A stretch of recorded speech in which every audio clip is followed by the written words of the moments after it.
The David Pakman Show at davidpakman.com.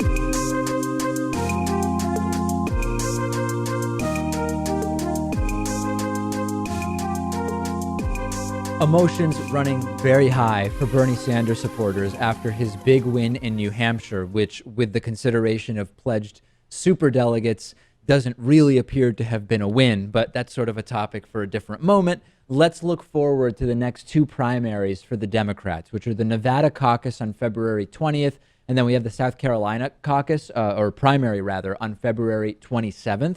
So let's look at what the polls are saying about those two races. In Nevada, the most recent data we have, which is actually not very recent, has Hillary Clinton up by nearly 20 percentage points on Bernie Sanders. And in South Carolina, where we do have more recent data, Hillary Clinton appears to be up by nearly 30 points. And this is just sort of a reality, Lewis. I mean, as I said, the data from South Carolina is much more recent than from Nevada, where we haven't had a new poll in over a month. So things could have shifted there, but we know that in states with higher non-white populations, Bernie Sanders tends to do not as well. We don't yet know the impact of the momentum of his New Hampshire win, at least with regard to the vote, the popular vote in New Hampshire, if not these super delegates, but there is a big uphill battle. This is just a reality, and I know that momentum can be a really big thing.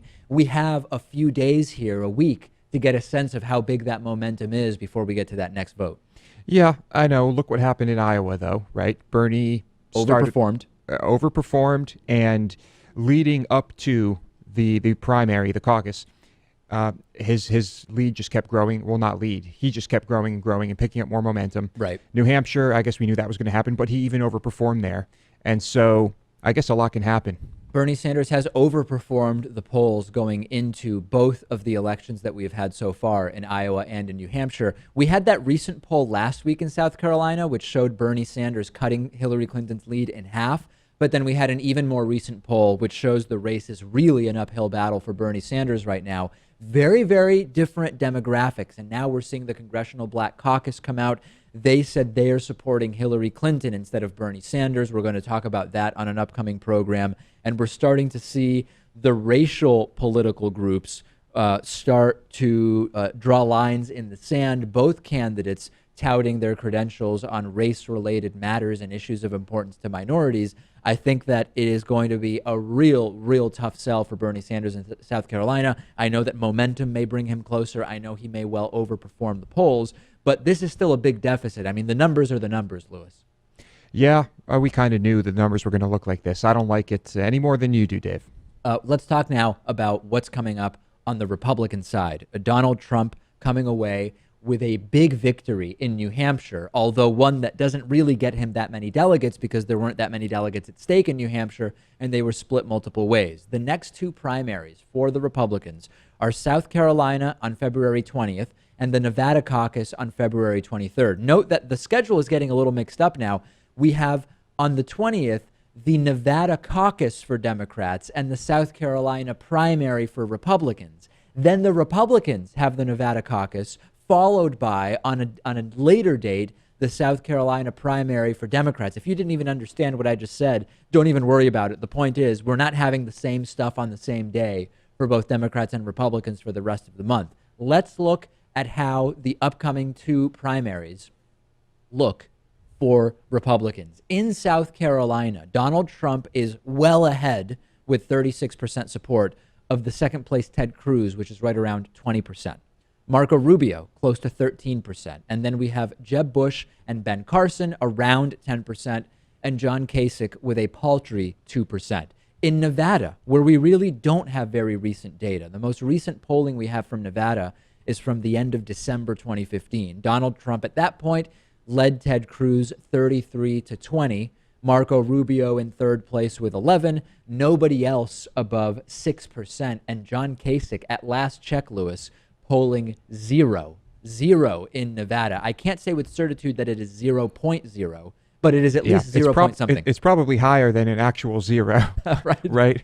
There must be someone there who's planning to vote for Kasich, is what you're saying? Yeah. I think there probably is. And I applaud those people because he seems like a nice guy. Yeah, hell of a guy. So the real question going into these next two Republican primaries is question number one: will the Marco Rubio decline continue? Clearly, the implosion, his firmware crash during a debate, repeating one thing 4 times, and then the next day repeating another thing twice, that really did affect him. And we didn't even get new polling data between that last Republican debate and the New Hampshire primary to figure out what the impact was. But Marco Rubio ended up underperforming the polls in New Hampshire.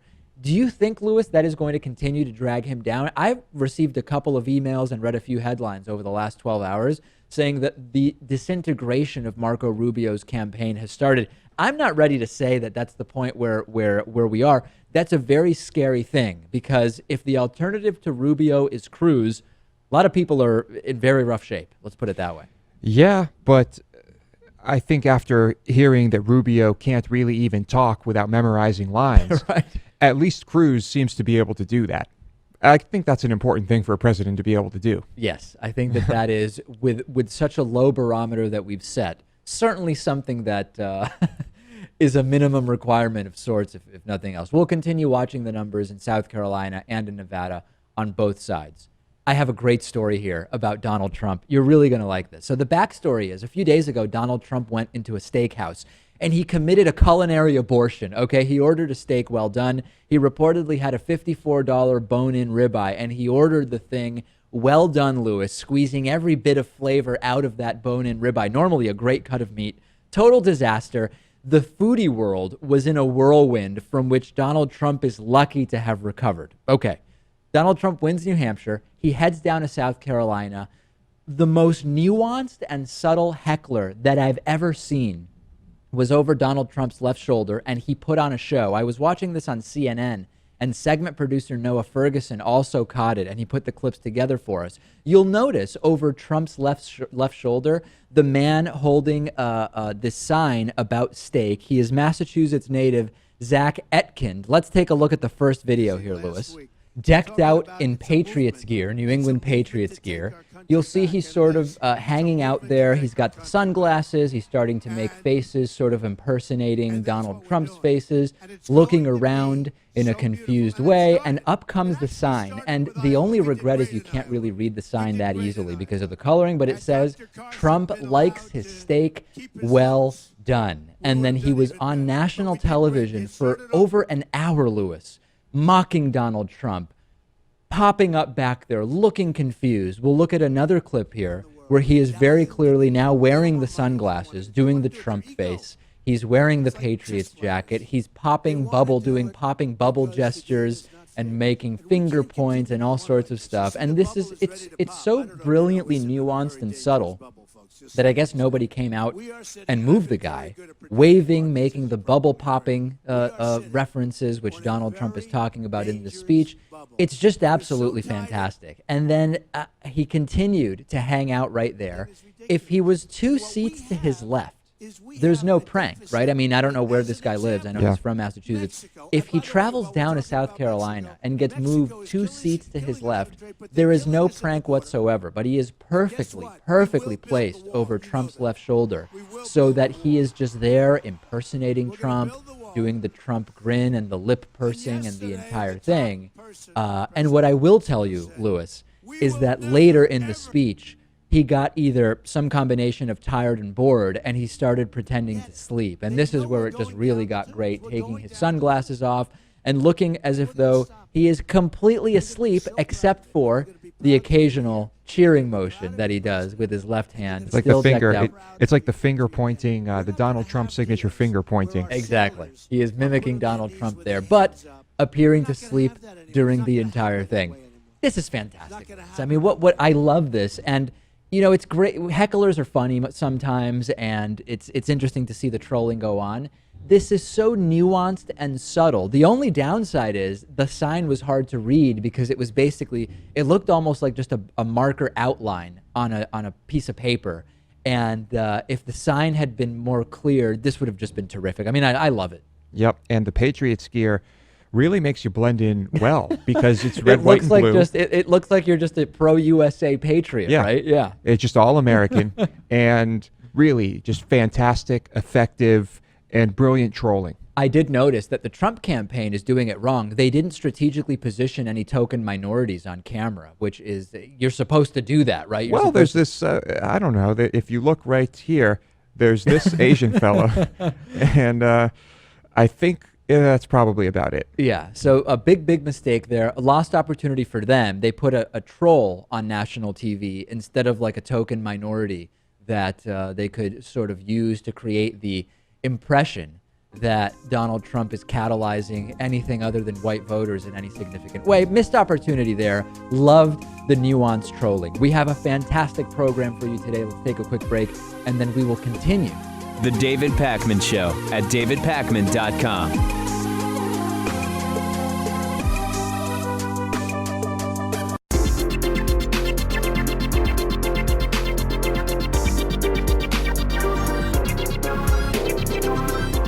The David Pakman Show at davidpakman.com. Remember that if you ever shop on Amazon.com, you can support the work we do with the shopping you already plan to do. Go to davidpakman.com/Amazon. Bookmark the link and use it whenever you shop. You can also become a David Pakman Show member at davidpakman.com/membership. Today's new member of the day, Charles Price. Charles, thank you so much for being a David Pakman Show member. Get instant access to the exclusive member benefits at davidpakman.com/membership. I have a really great recommendation for you today. The other day, Lewis mentioned to me that there is a new X-Files series with David Duchovny and Gillian Anderson. And this reminded me of the Netflix original series The Fall, where none other than the X-Files' own Gillian Anderson plays investigator Stella Gibson in Northern Ireland investigating a serial murderer. I think that's as far as I sort of need to go with the story. Absolutely fantastic series. The entire sort of atmosphere that they create in Northern Ireland is really, really great. It's a great part of the series. It's only, I believe, 6 episodes. It's a quick one to watch, Lewis. Really great, and great to see Gillian Anderson. I know you would love this one. I am a fan, Dave, huge fan. I was a huge fan of the X-Files when I was younger, and I've been watching the new ones. Those are good too. And yeah, this one is on my list. I am going to check it out. You know, the list is just so long, but I don't actually know that I've seen a single old X-Files episode, and I know I need to. And I don't know if I should watch and here those. it comes. Everybody, let David have it because I know people are really going to let you have it because This of is like when I said I've never seen Star Trek old episodes. Oh, you had to say that again, didn't you? Okay, even I more got hate. killed. I got killed in the comments when I said that. Yeah, yeah. Well, Okay. it's a good thing you didn't get killed, literally. Yes, that is a good But I welcome you getting killed in comments. The series, again, that I am recommending is called The Fall. It is a Netflix original. You can check out a list of all of my recommendations at davidpakman.com/recommendations, oddly enough. Okay, I told you yesterday that Christie has dropped out. He dropped out immediately from the presidential campaign after the New Hampshire primary. Saw him again fall completely flat on his face. Now another one bites the dust. Republican presidential candidate Carly Fiorina is out. She posted that to her Facebook page. The former Hewlett-Packard CEO did not even qualify for the last Republican debate. She placed 7th in the New Hampshire primary, and she's out, Lewis. Both Christie and Fiorina polling about 2.5% nationally in recent polls. Never could get started. And the great thing is, if any tech company needs to bring someone in to totally destroy everything that you're doing and leave with a golden parachute, as Carly Fiorina has done to companies in the past, she's now available for that. So if any companies are interested in pursuing something like that, I would go to Carly. Actually, Dave, I think now is the, oops, wrong video there. Now is the time to start your 2020 campaign. Right. I think that's what she should get started on immediately. Sadly, the more reasonable people have been dropping out first. I mean, Rand Paul is out. Christie, not that I agree with Rand Paul or Christie on nearly everything, but given the stage we're talking about, 2 of the more reasonable candidates, John Kasich probably doesn't have that much longer in this thing. Although if he can pull out a few delegates from the upcoming 2 primaries, maybe he can stick it out a little bit longer. So the more reasonable Republican candidates, Lewis, clearly not welcome on that stage. They are going and the extremists remain. Yeah, but is that the state of our nation, Dave, or is that just the state of fundraising, super PACs, and money? It's the state of the Republican Party, which is really hanging on to the most extremist ideas possible as long as they possibly can. Let's send off Chris Christie and Carly Fiorina with a couple of my favorite clips. One of my favorite Chris Christie moments where he got into an argument with some random person out on the Jersey boardwalk while holding an ice cream cone. Still to this day, one of my favorite Chris Christie moments. Take a look. Christie. Big shot. You're a real big shot. You're a real big shot. Shut your mouth off. You're a real big shot. Shut your mouth off. You're walking away. Yeah, He actually was holding that cone, Lewis, in a very precise way. I mean, you would have thought in the agitation of arguing with someone loudly on the boardwalk, the ice cream might comically fall off of the cone, but he kept that thing steady. I guess he has, Dave. I'd like to make a lot of jokes that I'm not going to make right now. And one of my favorite Carly Fiorina moments, asked by Chris Matthews about the marriage of Hillary and Bill Clinton, and trying to play it coy, but really looking like a fool. Politicians. Do you believe the Clintons have a real marriage? They've been married for a very long time. They've been married for a very long time. So it's a real marriage. They've been married for a very long time. It's a real marriage thing. You'll say that. They've been married for a long time. Why are you hiding from an answer? That is just the best, Lewis. And I know that there's been a lot of good Carly Fiorina clips, but that one still comes to mind to me as just a classic. That one, yeah, I'm not sure if that is my favorite also. Yeah, that is the best one. We say farewell to both Chris Christie and Carly Fiorina. Neither of you ever had a chance. Godspeed and good luck going forward. Okay, we have big news out of Oregon and Nevada and the Bundy family. Of course, I'm speaking of Cliven Bundy and his sons, including Ammon Bundy. The backstory is, well, the way back is Cliven Bundy is this Nevada rancher, didn't want to pay grazing fees to graze his cattle on government land, even though those fees were something like 93% discounted from what would be the sort of free market grazing fees. Still too expensive, apparently, government tyranny, blah, blah, blah. More recently, Cliven Bundy's sons led this armed occupation of a federal wildlife refuge and building in Oregon. One armed occupier, Lavoy Finicum, was ultimately shot dead by the FBI. Ammon Bundy and others got arrested. It sort of seemed like the entire armed occupation was starting to peter out and just go sort of flaccid.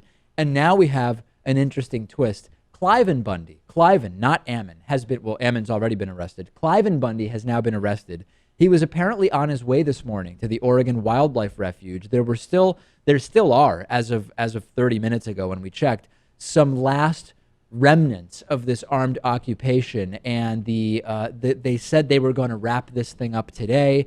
The FBI was really closing in on the encampment, and apparently, as we understand it right now, Cliven Bundy was on his way there, and the Oregonian newspaper reported that he was apprehended at Portland International Airport after getting off of his flight from Las Vegas. And the newspaper said that the 74-year-old Bundy faces the same charges as his sons in relation to the standoff with the U.S. Bureau of Land Management back in 2014, also facing weapons charges. This is just crazy, Lewis, right? I mean, you have these individuals who claim they are fighting government tyranny, when really what they seem to be fighting is the ability of anybody to own property, right? They say, listen, the government doesn't even have the right to own this property. We need to take it back and return it to its rightful owners, yet they ignore that it was taken from the, I guess, prior owners, the Native Americans anyway. They don't really seem interested in giving the land back to them. And at the same time, they are angry about the prices they pay, which are not even free market prices. I mean, it's all crazy. And now the entire family is behind bars. Yeah, it's. I guess things are kind of ending the way we predicted. It's just fizzling out.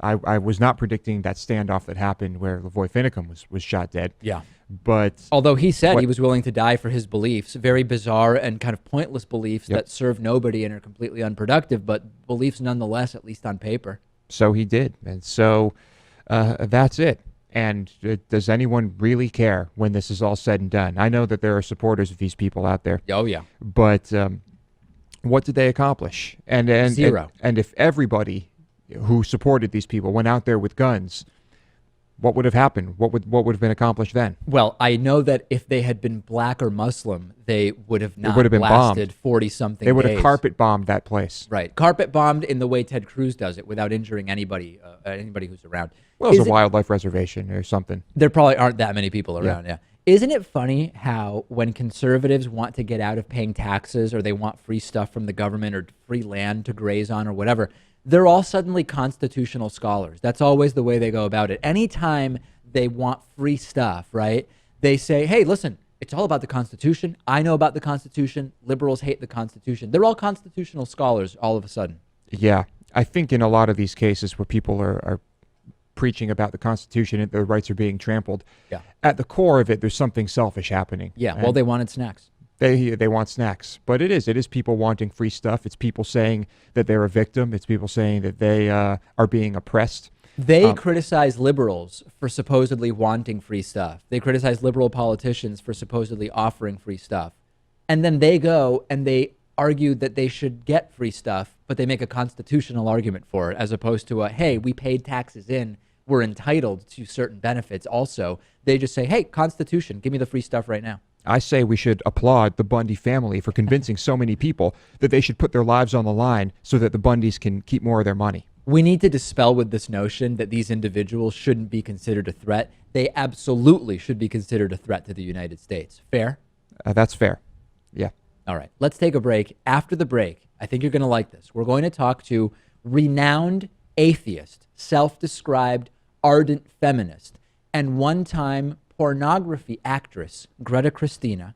We will talk to her about these allegations that swirl that atheists are really angry. We'll see if she agrees or if she dispels those claims that are made by some.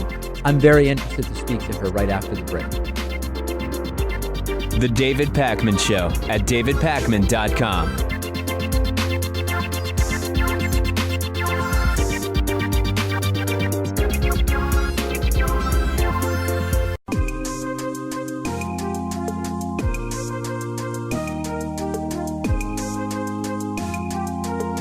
Welcome back to the David Pakman Show. I'm joined today by Greta Christina, who's a blogger and author of several books about atheism, including Why Are You Atheists So Angry? 99 Things That Piss Off the Godless. It's so great to talk to you. I mean, you have an incredible past. In addition to being an atheist, you consider yourself a feminist. You're a former porn actress. There's just so much to talk about. Let's dig into it with sort of what may be the simplest question, I hope anyway. How long have you considered yourself an atheist? I've been calling myself an atheist since about 2005, but I've been calling myself an agnostic, or agnostic, skeptic, other words for non-believer, for many years before that. Okay. And then I had several years where, go ahead, when I talk to David Silverman from American Atheists, he tells me that I am an atheist, although I believe that I am agnostic. In other words, I am very much open to the idea that there is some higher power, a God, whatever you want to call it.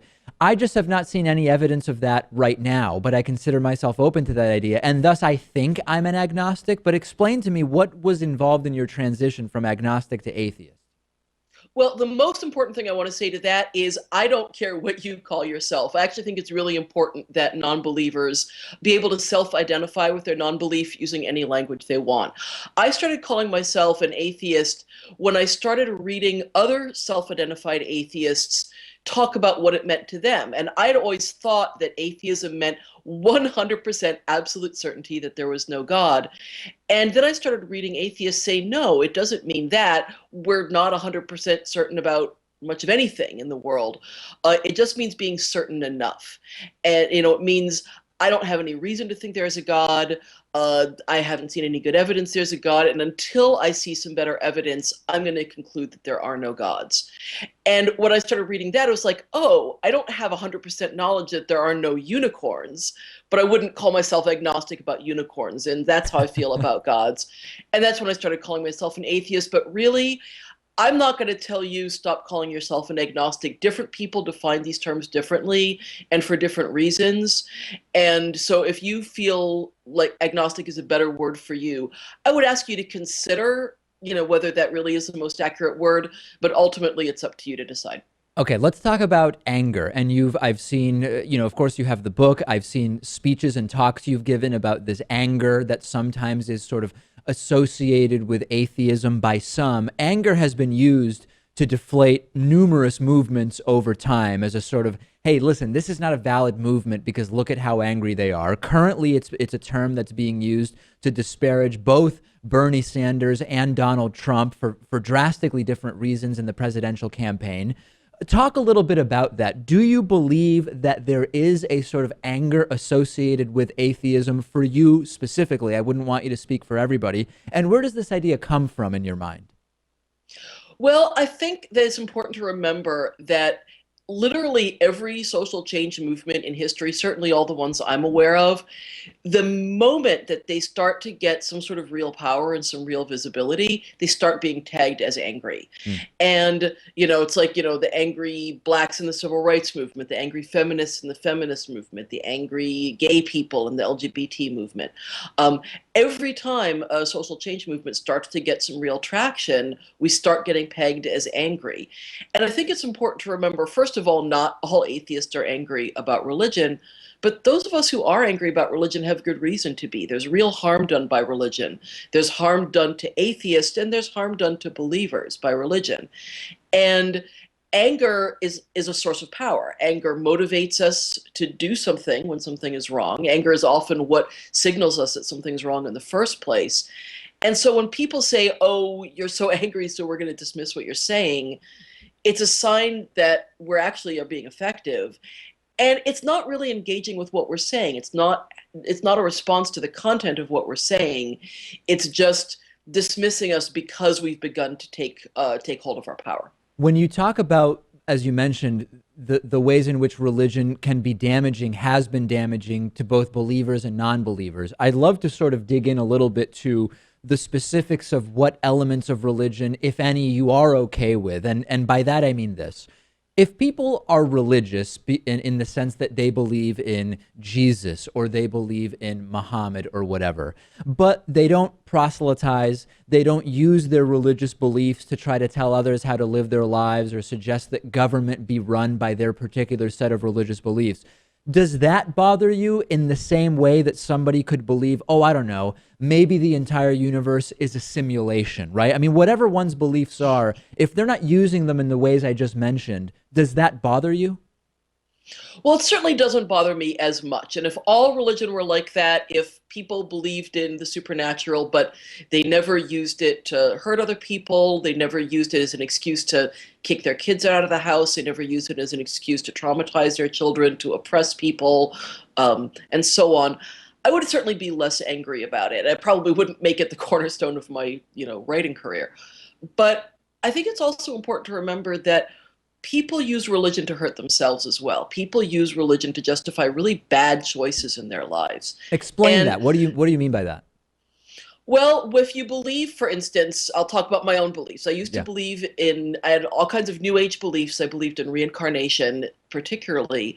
And as a result, I made some bad choices in my life because I thought, you know what, this life isn't the only one I have. I can, if I miss some opportunity, I'll have that opportunity again in the next life. I used to believe in tarot cards, and I made some really bad decisions about like my romantic life and so on, based on tarot cards. When we believe in the supernatural, when we believe in anything that isn't true, we're likely to make bad decisions based on it. It's the more true things we believe, the better choices we're going to make about our lives because we understand reality and cause and effect better. So I certainly wouldn't be as angry if the only people were hurting with religion were themselves, but it would still upset me. Okay, let's talk about a couple of your other beliefs and sort of sets of ideas that are associated with you. You've performed in pornography. You consider yourself an ardent feminist. Some say that the objectification and subjugation of women in porn is inherently anti-feminist, right? But I've interviewed some porn actresses, like, for example, Nika Noel, who say feminism and pornography are actually quite compatible. Talk to me about how you square the two. What is the relationship in your mind between ardent feminism and pornography? Sure. Well, first I want to make very clear, when you say I was a porn actress, I performed in one video years ago. Yeah. I did some modeling for still photos, and that's not like it's not like I'm embarrassed about it. It's just I don't want people to go, "Oh, what, Greta Christina was some famous porn actress," and Right. no, I wasn't. It was something I did a little bit many years ago. Note that I use the term but porn actress, not porn star. Thank you. That's true. Yeah, I was not a star. I did this, a little bit many years ago. Yeah. But I absolutely think that performing in pornography, modeling for it, producing it, writing it, whatever, can be feminist. Because for me, feminism is about ownership of our own bodies. Feminism means my body, my right to decide. And that has to do with, birth control, abortion, reproductive rights. But it also has to do with what I do with my body sexually. And, certainly the way that pornography often plays out in our culture is very sexist. I'm not going to deny that. But almost every form of pop culture is sexist. We live in a sexist culture. Television is sexist, movies, video games, advertisements, pop music. So I don't see any reason to single porn out as being a special case, as opposed to just it's another form of popular culture where there's a lot of freedom for personal expression for women, and where also there's, of course, room for exploitation and sexism, because what do you know, that's the world we live in. I'd love to get your thoughts on what is an incredibly controversial issue surrounding feminism over the last probably 8 to 10 years, which is that there is a contingent that claims to be against only the most recent form of what they describe as sort of militant feminism, third wave feminism, call it whatever you want. I think you and I both sort of know the idea that I'm referring to here. The people who say they are equity feminists, but against the recent, I guess what we'll just call for the time being, extreme feminism, they say that extreme feminism actually hurts women, however it is that they sort of define that. Do you think that this is a legitimate concern with the sort of modern contemporary feminist movement, or do you think that it is mostly an excuse to actually further sexism and misogyny? Well, first, I think extreme feminism is not a great term for that, because you can always marginalize the ideas of a group by saying they're extreme. It's like saying, oh, they're so angry. It's the same kind of thing. What should we call it? I think third wave feminism is a perfectly good term for it. It's the view that that what's important in, I mean, this is a large, complicated topic, obviously, but the idea that it isn't just enough to get laws passed making sure that we get equal pay for equal work and so on, that there are deep-rooted, largely unconscious, although sometimes conscious, attitudes about gender, very rigid gender roles that women, men, people who don't identify as either women or men, people who don't identify on a gender binary, are pressured into literally from birth. There's a huge amount of research backing this. It shouldn't be controversial.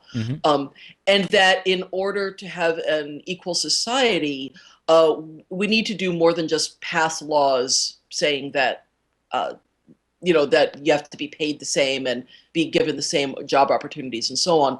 That for an equal society, we need to really dig into our attitudes about gender and sexuality and gender roles and so on, and work to unlearn them. I mean, certainly that's hard work to do, but it's the only thing that's going to happen. That's the only way that real equality is going to happen.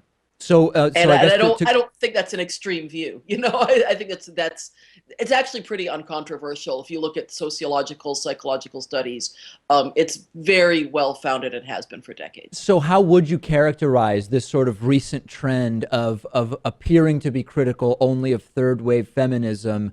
What's your sense of that movement?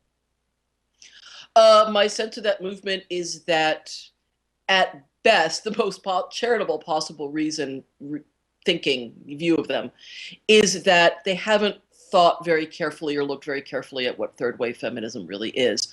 The least charitable characterization is that they don't want to acknowledge the realities of sexism and misogyny, because it means giving up a lot of goodies, giving up a lot of advantages, and it means doing a lot of really hard work of unlearning are learning to recognize and unlearn our own unconscious sexism.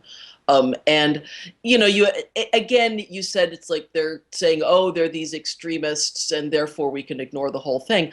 You can say that about any group. There are people with bad ideas in any group, in any social change movement. There's always a handful of people with bad ideas. I don't think the problem is just necessarily that they're extreme. It's just that sometimes they have bad ideas. But the majority of the feminist movement now is very astute, very conscious, very tuned into good research, good sociological, psychological research, very thoughtful. And interestingly and importantly, the majority of feminism right now is very conscious of how sexism doesn't just hurt women, how sexism also hurts men. It also hurts people who don't identify in a gender binary. It really does. It hurts women more than men, but it really does hurt everybody. And we really do want a better world for everybody. Well, we're definitely going to want to have you back and talk more about that, a fascinating topic. We've been speaking with Sure. Greta Christina, blogger, author of several books. Thank you so much for talking to me today. You're so welcome. Can I plug my book real quick Please. here? Here's the cover. Here's the cover of the book we were just talking about. It's called Why Are You Atheists So Angry? 99 Things That Piss Off the Godless. And thanks so much. This was a great conversation. The David Pakman Show at davidpakman.com.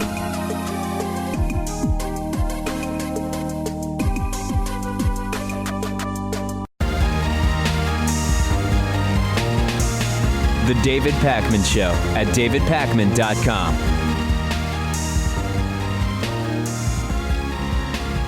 Yesterday, we were just so busy with election results from New Hampshire and playing the interviews I did in New Hampshire that I didn't have time to catch you up on some fun stuff from the last couple of days. First, from the Ted Cruz campaign. 2 hecklers tried to perform an exorcism on Ted Cruz during a campaign stop he made in New Hampshire. And you'll see, if you're watching, you see that there is a guy holding a cross in the picture that we're showing. And he showed up and he tried to basically do an exorcism of Ted Cruz, and Ted Cruz responding that he thought these were likely Bernie Sanders supporters. I have the audio, I have the video. Let's take a look.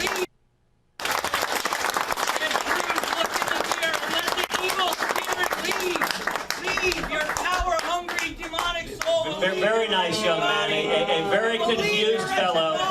Apparently the Bernie Sanders campaign. I'm curious. Look at yourself in the mirror.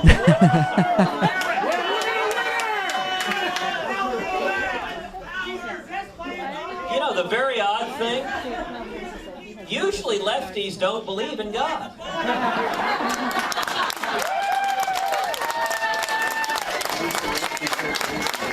The hecklers were part of the comedy duo that goes by the name The Good Liars. It's funny because Ted Cruz says lefties usually don't believe in God. When Ted Cruz says that, my thought is most lefties don't use God to pander for votes and cherry pick passages of the Bible for political gain. That's the difference between lefties and righties on religion, isn't it? At least as far as the candidates go. Yeah. I you know what I love about this? The smile on Ted Cruz's face after he comes up with that one-liner. He thinks that he's he so has happy just with himself. Struck comedy gold. Yeah. And that he has come up with just the most amazing retort here, and that he is he is so pleased with himself. And it's such a lame critique. But I like this. This is pretty funny, right? Trying to do an exorcism on Cruz. It's good. It's good, family friendly, G-rated trolling. Everyone can watch it and enjoy it. Although if you've ever seen actual videos of some of these exorcisms that are done, those are not G-rated. There's nothing G-rated or family friendly about that. No, and we've seen some of those videos, and we've talked about that.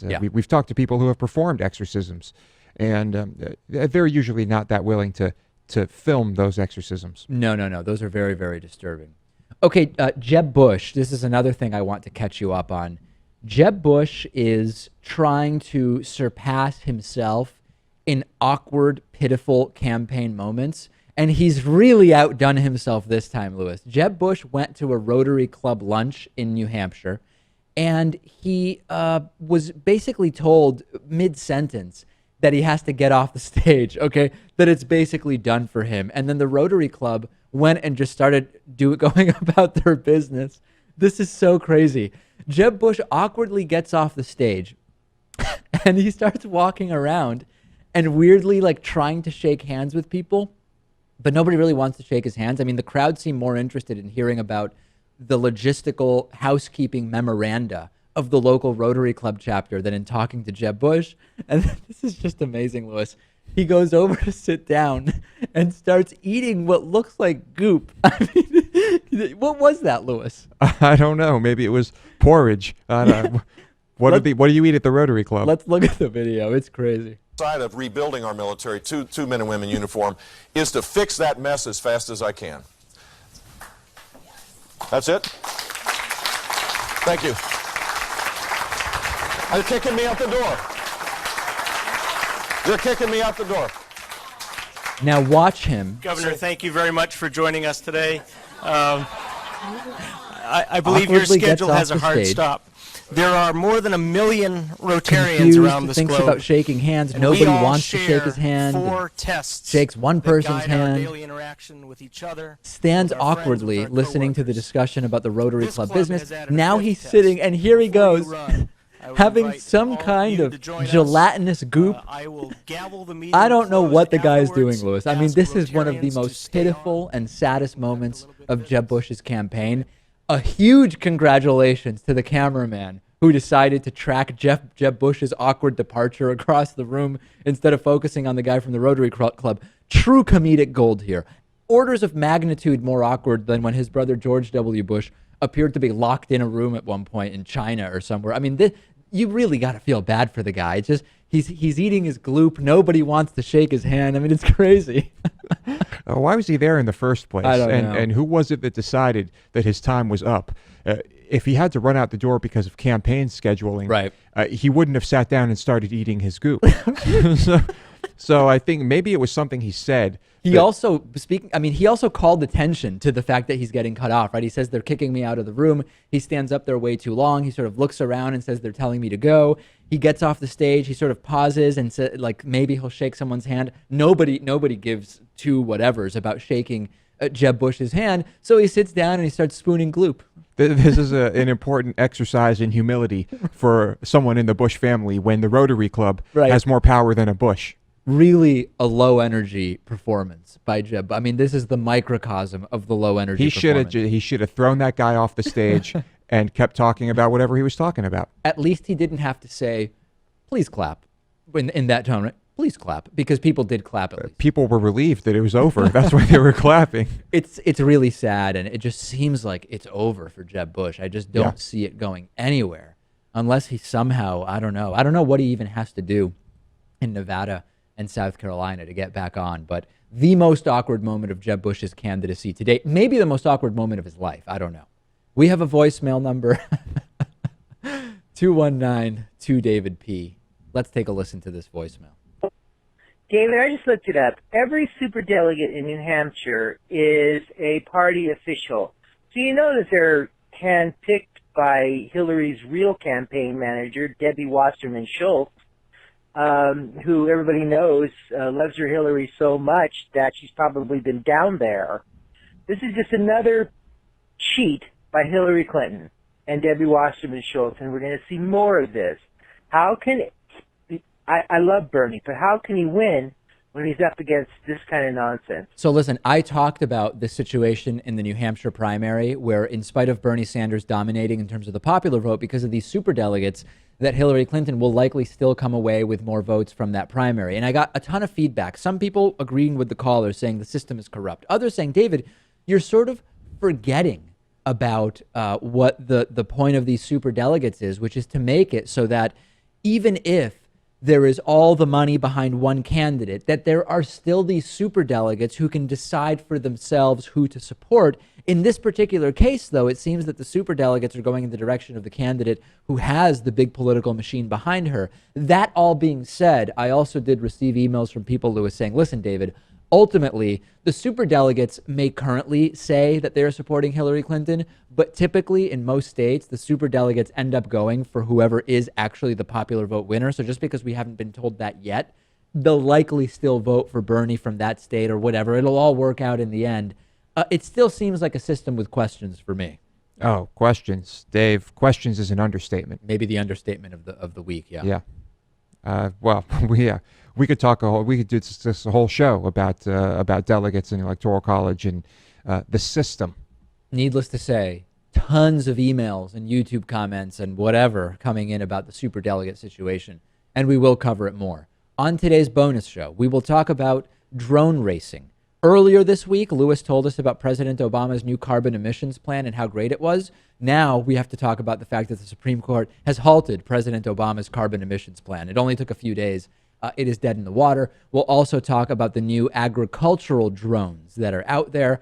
All of these stories and more are on today's bonus show. And the bonus show is just one of many exclusive members-only benefits that you can get instant access to if you go to davidpakman.com/membership and sign up today.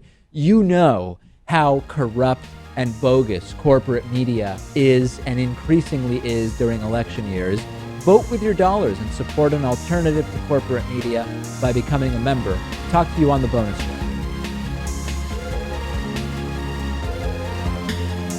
The David Pakman Show at davidpakman.com.